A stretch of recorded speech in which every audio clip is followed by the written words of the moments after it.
Welcome to PM Express tonight, containing COVID-19, the impact on education. As you know by now, there have been the introduction of a raft of new measures affecting education. And tonight, we're going to be looking at the impact on that and what you can do as a parent during this period when the government has introduced all these strict measures governing education across the board from basic to tertiary.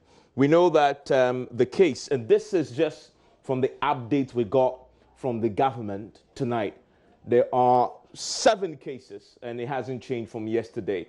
What we are now learning, however, is that the contacts have increased to 381. And when I say contacts, the number of individuals who came into contact with the 6 initial cases. The 7th case, the health authorities are now out there doing contact tracing. You're looking for those individuals who came into contact with the 7th case.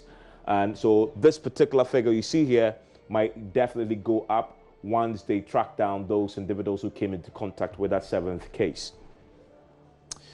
Now, there have been closures of schools and a ban on public gathering, as we know, announced by the president. The police have already begun enforcing part of this as it relates to the churches. Now, the 2 Italians were denied entry into Ghana. This is the travel restrictions that Ghana has announced. Many countries have done the same. 24 Chinese and 1 German also refused entry into Ghana as of today on the back of those travel bans. We also know that 1 Ethiopian airline landed because of lack of fuel, but was refueled and quickly turned away as well today.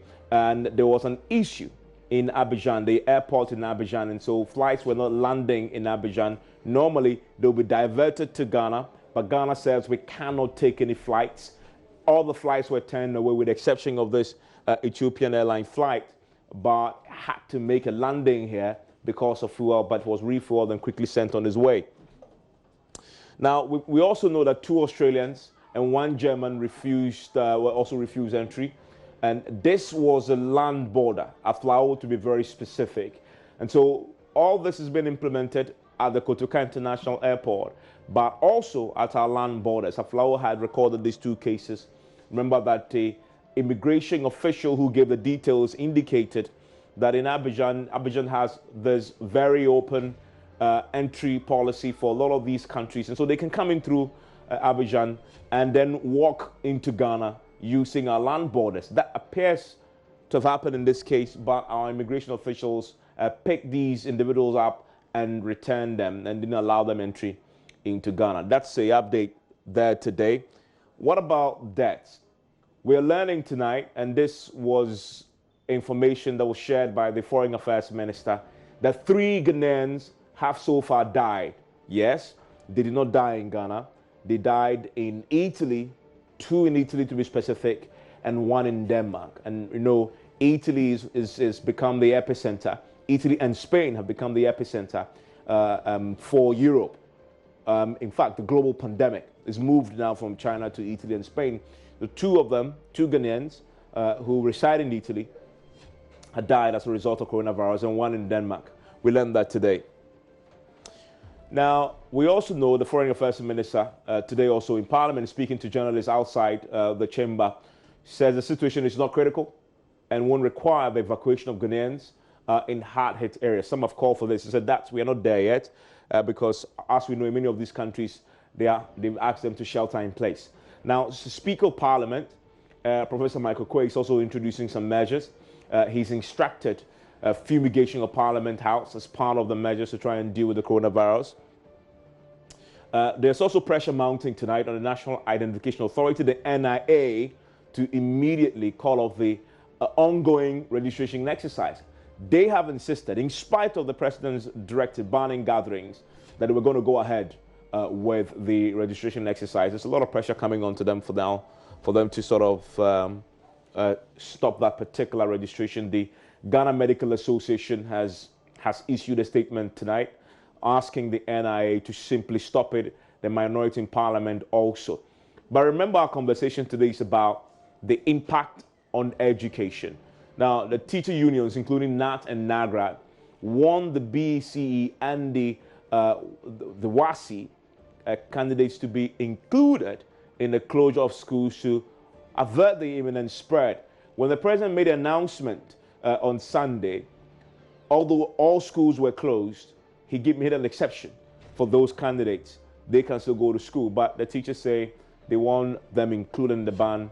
That possibly will mean that a suspension of the exams. Can we afford that, knowing that this is a sub-regional-wide examination? We'll look at that. Also, they also want government to engage WAEC member states to consider a possible change in a WASI timetable. That addresses the concern that I just raised earlier.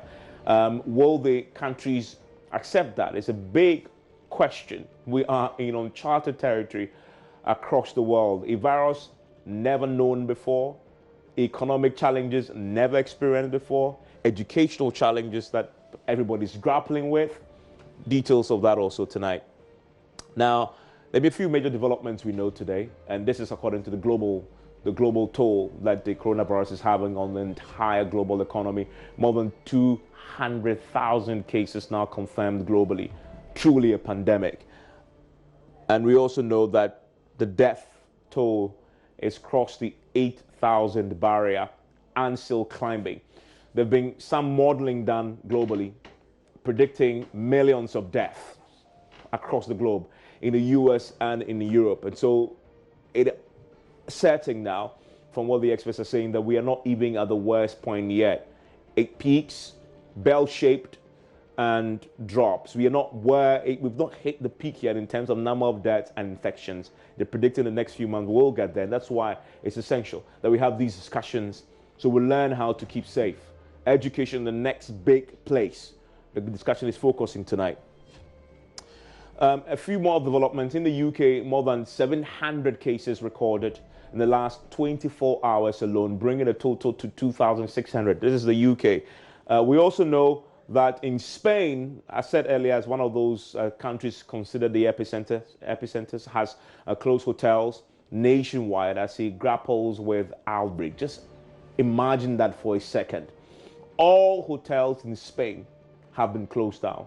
So if you were a foreigner and you were living in Spain and they're closing down hotels, where do you stay? In fact, the UK asked its citizens in Spain to leave the country and return to the UK before the closure of the hotels take effect. Whether they do that in time, nobody knows. The globe, the entire world is in chaos right now as a result of coronavirus. What about the EU? The EU has begun a 30-day ban on travelers from outside the bloc. What does that mean? If you are a non-European, you cannot enter into Europe. You cannot. Simple as that. And so it's important for you to observe this. Wherever you're watching us, whether in Ghana or the SAP region, note that you cannot enter into Europe because they've shut down their airports. No flights coming in and out. Now, US and Canada, again, trading partners that have worked for years, they've set to close their borders. Again, this is really unprecedented. Well, we also hear in Nigeria has placed a travel ban on people coming in from 13 countries where it's affected. Ghana has same, but for countries where they have recorded 200 plus cases. Big questions being asked tonight. Big question being asked tonight. How is this affecting education? We know already they've been there's a ban on schools have been shut down across board from kindergarten, basic to tertiary, but there are real consequences there for the education system that we are going to be exploring with those involved in delivering education tonight. If you're a parent, you want to stay for this, stay with us.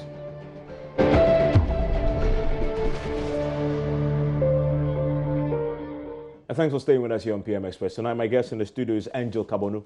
Angel Kabonu is the President, National Association of Graduate Teachers, NAGRAD. Also joining me tonight is Kofi Asare. He's Executive Director of the Africa Education Watch. I'm grateful, gentlemen, for joining me here on PM Express. Angel, I want to start with you.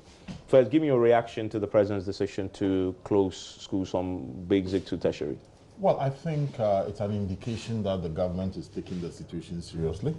And the government is taking action to tone down the consequences or the effect of this pandemic, if we call it at this stage. Some action will have to be taken, you know, to indicate awareness, to show concern, and then also to indicate our move towards fighting this. On our side, though, we felt that the action is not, or the decision by the president is not far-reaching enough. Interesting. So yesterday, the various teacher unions organized a press conference and brought to bear our views and the way we think that this issue should be addressed, taking the peculiar circumstances we find ourselves in this country. Lay it out for me. What more did you want? Well, we felt that the directive asking only Form 1 and 2 students to go home will not going to solve the problem, because when you look at the schools themselves are not too endowed with the equipment and the materials that could fight this virus. Number two, we have day students and boarding students, and the day students will also have to commute from their places of abode to the various schools on a daily basis. And you know our public transport system in this country, which is very congested and very uncomfortable. So the social spacing or distance that you're talking about will not apply for the child who moves from the house to the school. Again, the teachers, majority of teachers are not on campus. Majority of teachers commute from their homes to school, and they themselves can also be agents of distributing the disease, or they can be affected. Now, when you look at the class size situation in our country, the class size situation in our country is huge. We have oversized, overpopulated classes. So when you have a class of about 60 to 70 students crammed in one classroom, then you know very well that it is. So we looked at all this, and then again, the psychological situation. Just a second, we're going to fix something with the microphone very shortly. I'm going to return to you. Okay. But I want to bring in Mr. Sari. Mr. Sari, your reaction to the directive that the president gave? Yeah, I think it was expected. Once we started recording imported cases, the president obviously will act based on expert advice from health and then also national security practitioners. And so he has to analyze that particular advice in the best interest of the country.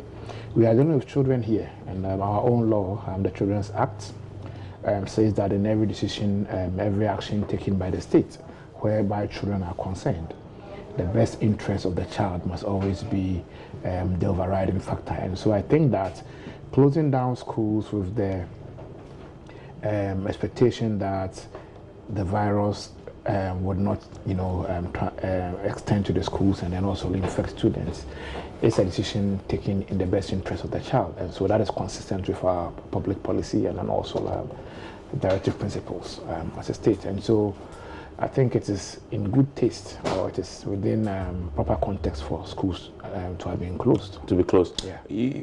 I'll come to Angel Carbonell for more on because they think it's not far-reaching enough. Let's start with this first issue he raised, which is that there was an exception that was created for those who are writing final papers. He says everybody should go home. Exactly. I mentioned again that the context within which the closure of the schools are justified is that the decision was taken with the best interest of the child in mind. However, looking at the school environment, if you close the school and leave home to the students in school, it means that the factor which led to the closure, which is to decongest, that must work. It means you have to decongest all classrooms and reduce an average class size of about 60 in senior high schools to about 30, and space the kids or the students by a meter in each classroom.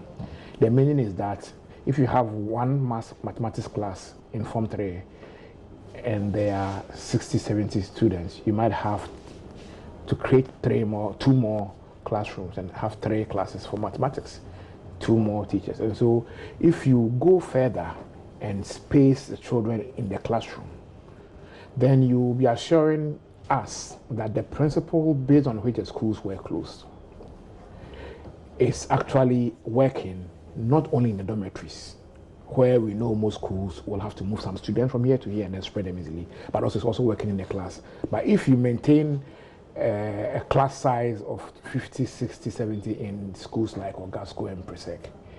And then you insist that the reason why Form 1 and Form 2 were asked to go to school was because of the possibility of contact, which arises out of congestion. Then it means that that factor is not sacrosanct. Yeah. And that is where the issue remains. So that's a point that you're making as well about the. But then, I mean, if Form 1, Form 2 are already home, then you have more empty space to sort of then achieve the distancing that we all need. Yes, you will have empty space. There will have to be redistribution of students. But then I wonder how then you will get the number of teachers to be able to cater for that. Because the presence of teachers in schools are subject specific. So if there is a school of, let's say, 2 mathematics teachers or 3 or 4 maths teachers, that number will not change just because the Form 1 and 2s are at home. That number will not change. Again, there is another issue that I have observed since the president made the announcement is when you go to the school, the atmosphere itself is not conducive for learning. This atmosphere is come about as a result of the psychological effect of the whole thing based on apprehension, lack of understanding, lack of clarity, and so on and so forth. So the frame of mind of the students and the teachers itself is not geared towards teaching and learning. So you may have the presence of the students in the school, you may have the presence of the teachers in the school, but that frame of mind to settle and or that frame of mind for teaching and learning to take place do not exist. I've also noticed another thing, that even the day students who are in Form 3 are not even reporting to school. Yeah. And I can understand why. I mean, last week I grounded all my kids from going to school, even before the president came in. So most parents are already taking their own precautions, and I guess that's why they're not coming in. You're right. So I even observed that from Monday to today, the schools are inundated by requests by parents to release their children to them. Because parents always feel and true to that. You mean those who write in the final exam? Yes, of course, sure. That it's life first before any other thing. So you have a situation where the atmosphere itself is not a settled atmosphere to achieve the objective for which we want to keep the children in school. So the position of the teacher union is that, yes, we laud the president for the initiative taken, but we will want that, one, let all students go home, let's come back to the table. We are suggesting that the SSC or WASE exam belongs, the West Africa Examination Council belongs to the member states of West Africa. And there are 5 countries: Ghana, Nigeria, Sierra Leone, Gambia, and Liberia. I just read today that the first case in Liberia has been identified just today. And 5 more cases have been recorded in Nigeria. Ghana has recorded 7 cases. Sierra Leone got theirs yesterday. Sierra Leone got theirs. I don't know about Gambia yet, but these, so almost all the 5 countries have recorded some case of coronavirus. Now, so why don't we just, and of course, it's a community council.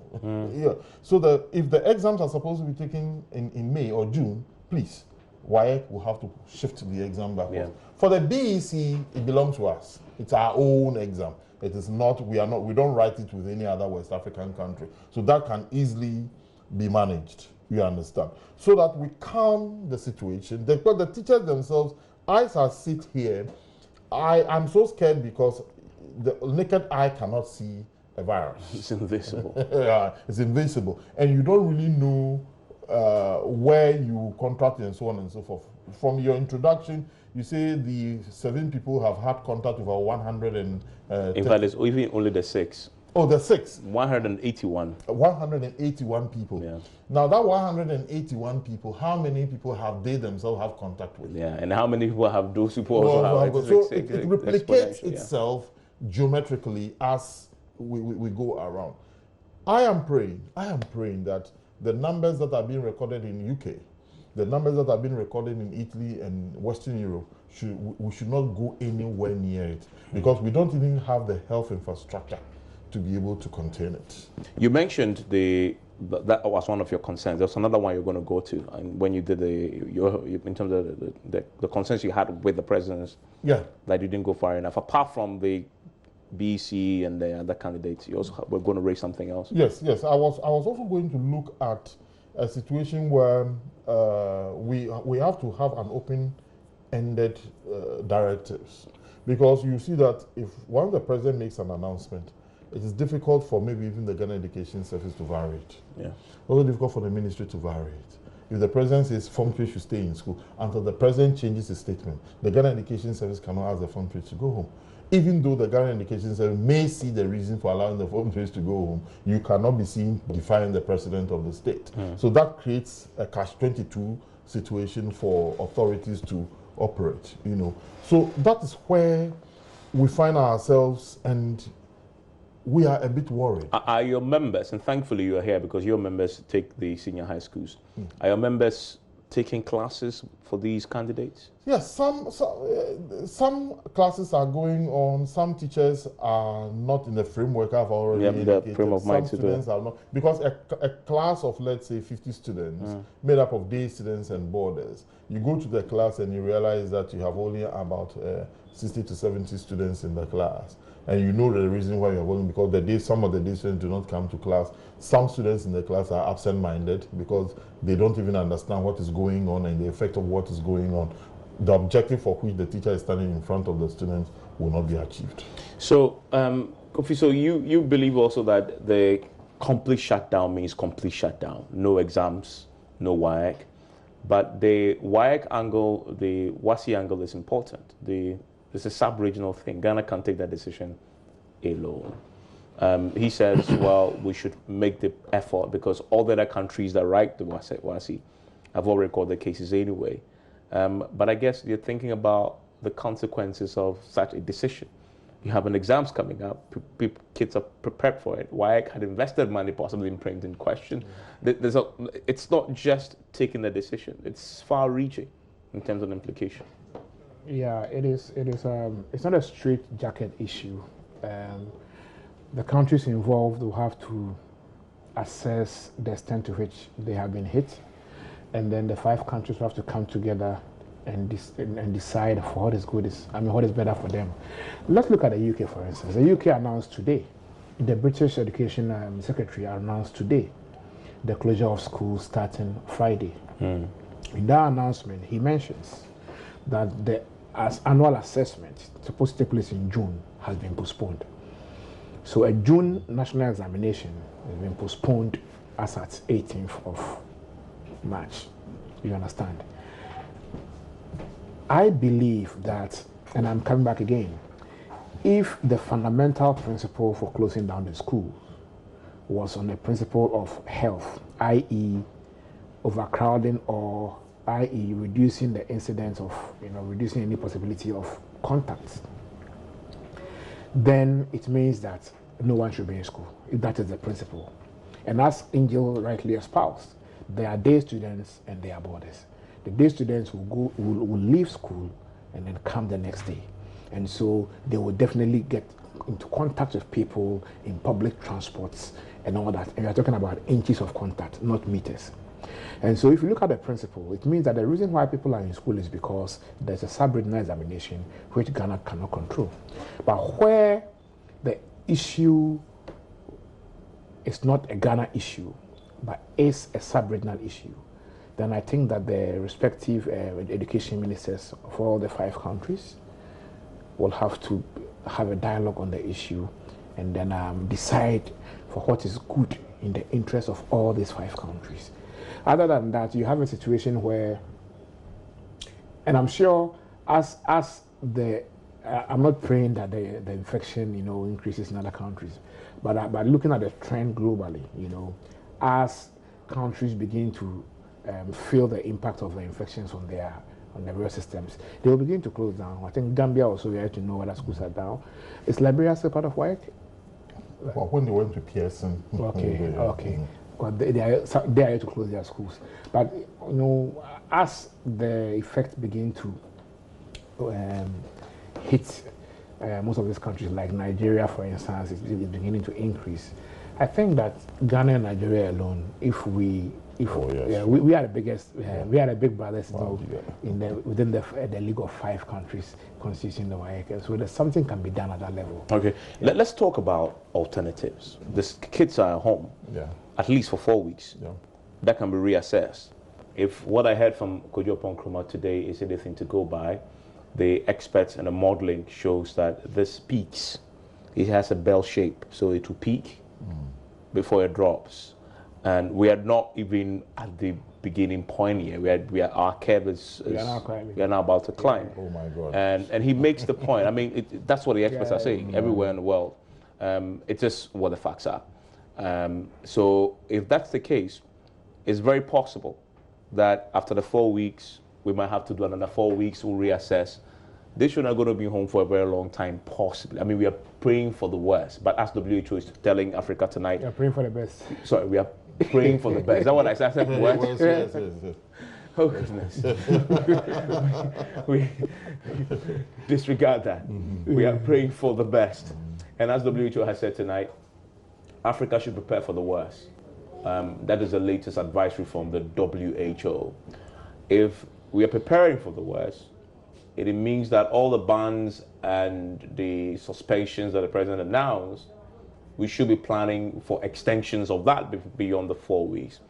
Angel, it begs the question, what is the alternative for the child at home, for the parent at home, without school, for the foreseeable future, indefinitely? I mean, I'm beginning to think that even for my own children at home. Today I was leaving, I'm thinking, he's watching television. I must start thinking about how do I occupy him with the book somehow and monitor. You are the expert here. You've done this for a long time.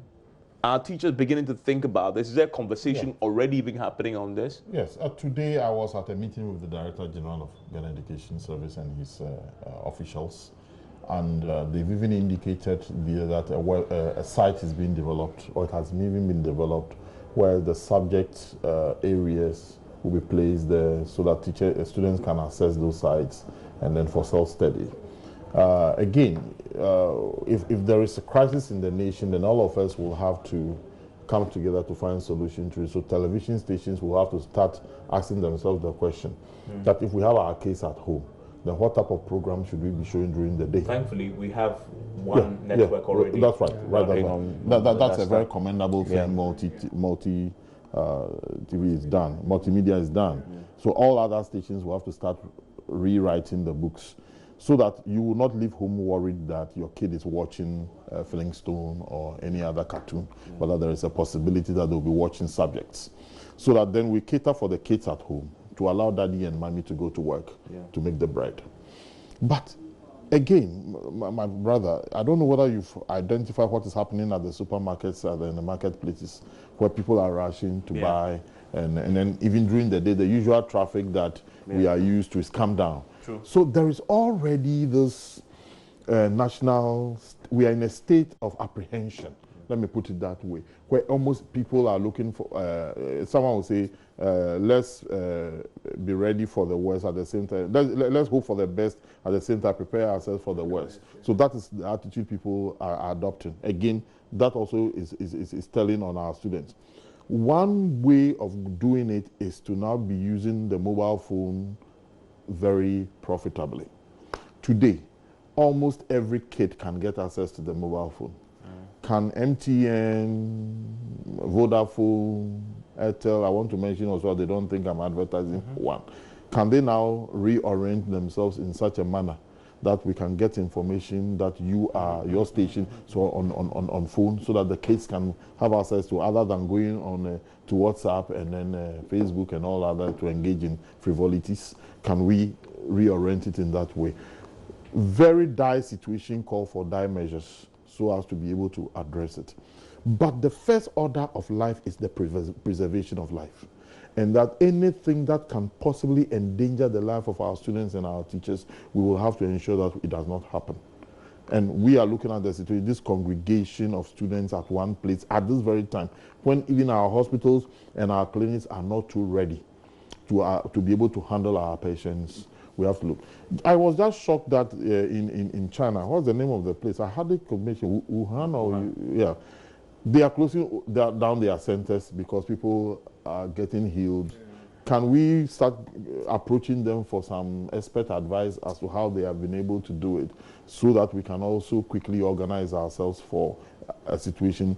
The World Health Organization's advice is very worrying, though I'm sure they did that advice based on scientific facts. You mean the one about Africa preparing for it, because they know that our infrastructural level when it comes to health, they know our capability and our incapability in handling the situation, and that is why they are giving us that warning. We will have to take that seriously. I'm going to come back to you, ask for real practical advice for parents who are listening to us tonight in terms of for the senior high schools, what practically should parents be doing for their children before the TV stations join? I mean, you're a teacher, you've taught for a long time. What practically should parents be doing for their children? I'll come back to you for that. Let me go to Kofi. So that, I think exploring alternatives is a big thing now. The president in his directive also instructed that the government, the GES, should collaborate to find alternatives, right? The Ministry of Communication. Exactly, to find alternatives. I mean, put on television. But we know that in the villages, how many of them have actual televisions in their homes? If we're going to put it online, how many of them can access the online platforms for themselves, or their children at home? For us in the cities, data is expensive. The television, yeah, you might find it. But so there are practical challenges there, even if you roll it out online, even if you put it on television. What's your own analysis of this and how that gap can be bridged? Our e-learning infrastructure is highly undeveloped. There have been initiatives in the past and present to strengthen the capacity of CENLOS, which is one of the agencies of the Ministry of Education that has a mandate to, Center for Distance Learning, Yeah. So their mandate is to develop, systems for distance learning and all that. Unfortunately, it's highly undeveloped in the sense that reach is an issue.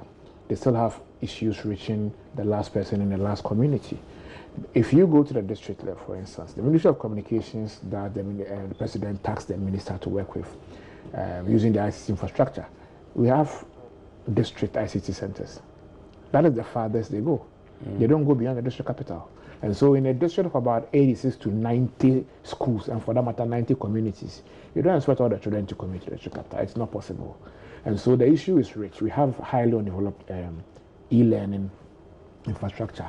The second issue is that, and I'm dwelling from the challenges and the opportunities that presented itself through evaluating the situation of Liberia and Sierra Leone during the Ebola, where schools were closed for 9 months.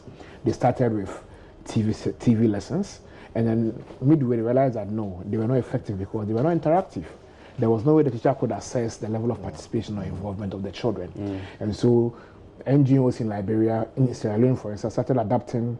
There's this online portal called Blackboard. It's a very popular one. Yeah. So Blackboard came in, and then NGOs also started using Facebook, where teachers formed Facebook pages for their students, and they were having interactive sessions on Facebook. At least a teacher gets to know the extent of participation or any participation at all from the students. You're able to give assignments, and then So I think that what is happening is a wake-up call for us to not to see the development of e-learning infrastructure as complementary, to, for example, to reach children in hard to reach areas, but to see it as the next best alternative. Because immediately, if you go to the advanced countries, there's always an emergency plan. And so when the universities, for instance, are announcing closure, they are virtually migrating lectures onto an e-learning platform. All lecturers are trained on how to use e-learning infrastructure to engage. And so when they close, they just migrate. Just a second there. How many of your teachers have the capacity, if we migrate this online, to actually use it? I would not be able to give exact figures, but I can assure you that a lot of teachers will be challenged in the use of IT in teaching in this country. Okay. That I can tell you. But you say the meeting you had with the GES, that's thinking now. to move it online. Yeah, to move it but online. But then you are admitting that teachers will struggle to use that online platform. Even teachers to struggle. Myself, the president of NAGRAT, talking to you is IT challenged. Okay. Are you with me? Yeah. And this is something that I think that teachers in this country, all of us, including myself, we have to begin taking seriously that, look, the time has come where the way to go is to develop your IT capacity to be able to communicate information from the classroom to the student, wherever the student finds him or herself. It's relatively a very new thing in our country here, and I don't think that we have prepared ourselves, the infrastructure and the skills to be able to do that effectively. That's very eye-opening. So that's your point you're making. I mean, about the capacity to roll it out, but then the teachers themselves, he's been very candid with that even for him as a president, this is challenging, you could imagine. If a country has such a strategy, it starts from the training of teachers. Okay, it is imbibed into the curriculum of teachers. They are trained with the facilities and the know-how. So there's no strategy on this at all? Well, it's always been a piecemeal approach. Under President Kufuor, we had the President FSI initiative on distance learning, and then televisions were sent to, I think, circuit centers. Yeah. Circuit centers. A circuit is maybe an amalgam of about 10 schools in a community, in a district. So in a district of 100 schools, you have 10 circuits. So the circuit centers had those huge 50-inch TVs sent there, and then the kids will go there and watch, you know. So, and then after we had this RLG intervention, supplying laptop. It's always been piecemeal, to be honest with you. Look, there hasn't been any concerted attempt to develop our e-learning infrastructure. Okay, I want to hear to be very blunt, on this matter, I think the state itself have not taken the IT agenda seriously. The ministry, the Ghana Education Service, and also, of course, we, the teachers ourselves. I wonder how, because look, even students are not allowed to have mobile phones in schools.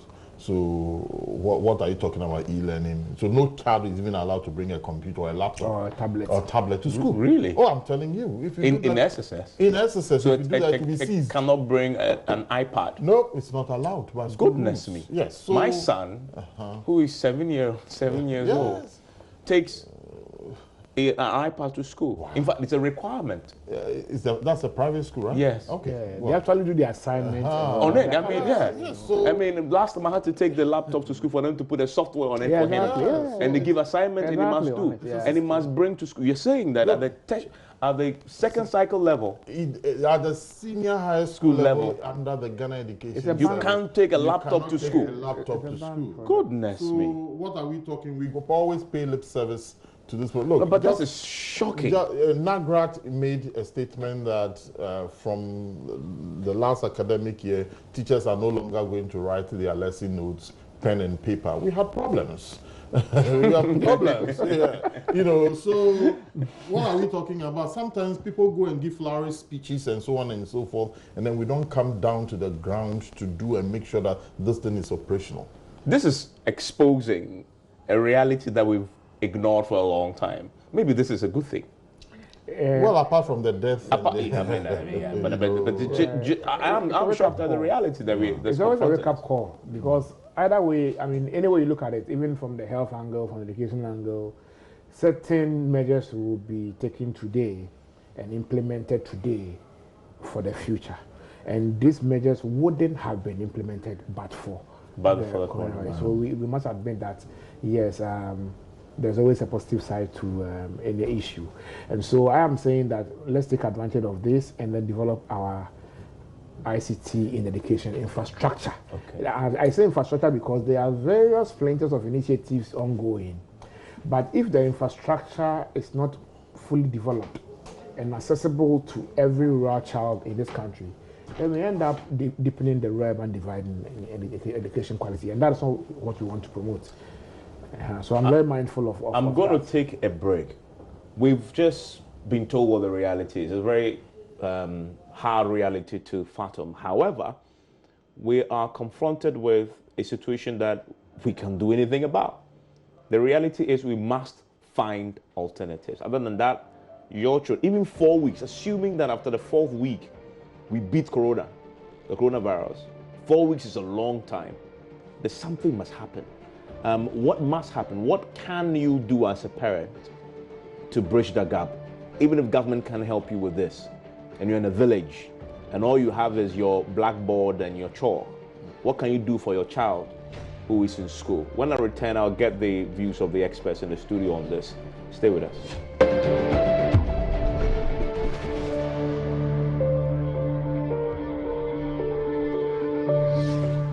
You're still live on PM Express here on the JoyNews channel. My name is Evans Mensah. My guest in the studio is Angel Kabodu, who is the president of the National Association of Graduate Teachers. Also with me is Kofi Asare. He's executive director of the Africa Education Watch. Kofi, we've had the public school angle to this, but there's a private school angle to this as well. Yeah, all of them have been affected by the president's directive. How would they cope with this? Yeah, private schools play a key role in education delivery in Ghana. And let's admit that in this region, in Greater Accra region, there are more students in private schools than in public schools. And majority of the private schools are so-called low-cost private schools. They are not the high-end ones that you know, that the average and low. And the average and low, most of them, they pay their fees in weeks, because not every civil servant or every other middle income or upper low income earner can pay the fees for the time, and so fees are structured weekly, sometimes monthly, sometimes even in days. Sure. Okay, so they collect these fees to pay the teachers. Yeah. Now the private schools have a challenge in this case, because it's likely that students are not going to be in school for weeks, and the meaning is that at the end of this month, private schools will struggle to raise funding to pay their teachers. In fact, I have spoken to a lot of private schools today, private school owners today, and they have expressed, quite extreme worry about the situation. And they are saying that the only option they have is to lay off their staff, because they can't hold on to staff that they cannot pay. Yeah. And then they raise the issue of SMIT, because they were saying that in other jurisdictions, Social Security is kicking in.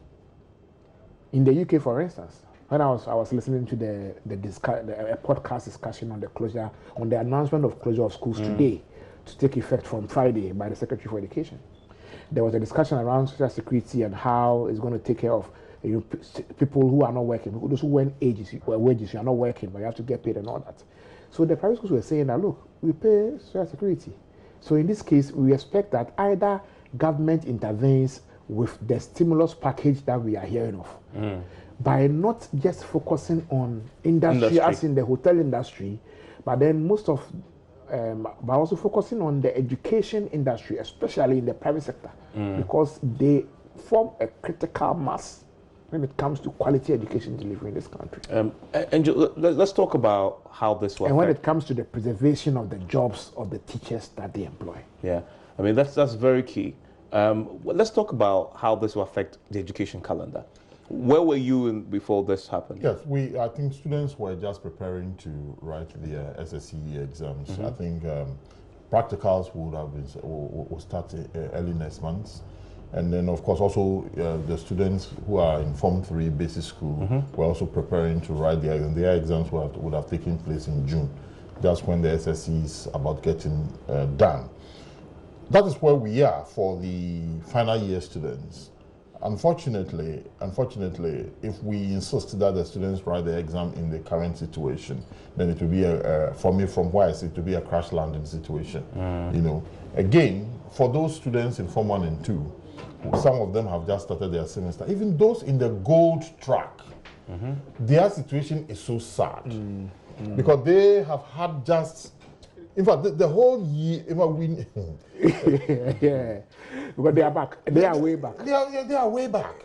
And then they just came to school. They have to go back home. Yeah. Those in the gold track. So they've been home for how long? What it means that they just came back from semester break, go to school for about 2 weeks or 3 weeks. And then they go back. But their colleagues have done their 40 days already. Their colleagues have already done their full throttle. You understand? And they were home for how long before they came back? The gold track. The gold track have been home for.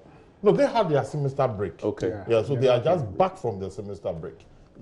So to me, it sends the whole calendar and the teaching learning atmosphere awry. Okay, but when Ebola struck Liberia, they stayed home for eight months. Yeah. Okay. Natural disasters come and there will be a dire price to pay, again for the preservation of what? Life. Okay. So what's your recommendation then? Because we don't know when this is going to go, right? Should the whole for the rest of the year, should it be called off? I hope. What should happen? I hope that the situation is beginning to plateau in the other countries like China and co, and it is reversing. Now, so when there is a reversal internationally, the possibility of infection from outside. But we've already shut our borders, so. Have you really shut your borders? I mean, not exactly, but we're so hopefully we are not getting. I want you to visit Aflao. You've had one more case after shutting the borders, right? Well, yeah. Aflao today they turned away, and it's one German, I think, and. What about around Georgia area? That's an area that where you want Pandora's box. So you see, because of the type of people we are and the relationship between people on the borders, where the academic calendar should remain the same when you return in. Let's say you return in 4 weeks. Maybe we just continue. Assuming, and by God's grace, this issue comes to an end after 4 weeks. We teachers will have to be ready to make some sacrifice. School authorities will have to be ready to make some sacrifice. The state will have to be ready to make some sacrifice to make up for, because this situation was not caused by anybody, And again, when teachers also decide to make sacrifices, I expect government to be ready to make some compensation to support the sacrifices we make, because bread is not made in heaven, it's really made here on earth. So that we all handle the situation in a manner of resolving a crisis, so that the children do not lose too much. Very quickly, and I want to wrap up on this note. For parents who are out there, I mean, I want to tap into your teacher expertise here. We know if this is rolled up online, many people can access it. We've talked about that already. If it goes on television, same problem. So practically, what can parents do? I think practically what parents should do is to talk to their children. The students have moved home with their books. They will have to sit with their books. Parents will have to supervise and be interested in what the children do on a daily basis. You understand? Self-learning will be what, because I wouldn't want a situation where children again go home and start congregating. We'll get to the same situation that we were trying to avoid.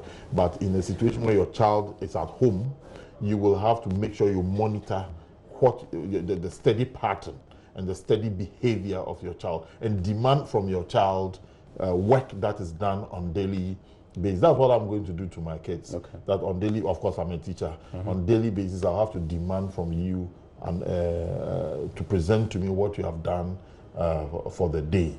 You understand? So that then they will not lose too much. So what you're saying is that every day give your child a task to do. Every day give your child a task to complete.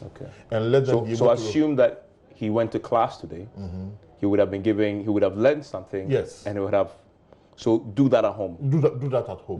Leave some work for him to do and come and assess it. Come and assess. Give the child a task to complete. And you, the daddy and mother, also should begin also to sacrifice and not to be watching telenovela and be more interested in your But to do that, wouldn't it be appropriate to know what the curriculum is so you can follow that for the next 4 weeks? Where can we find it? No, the type of textbooks that they have today is tailored on the curriculum.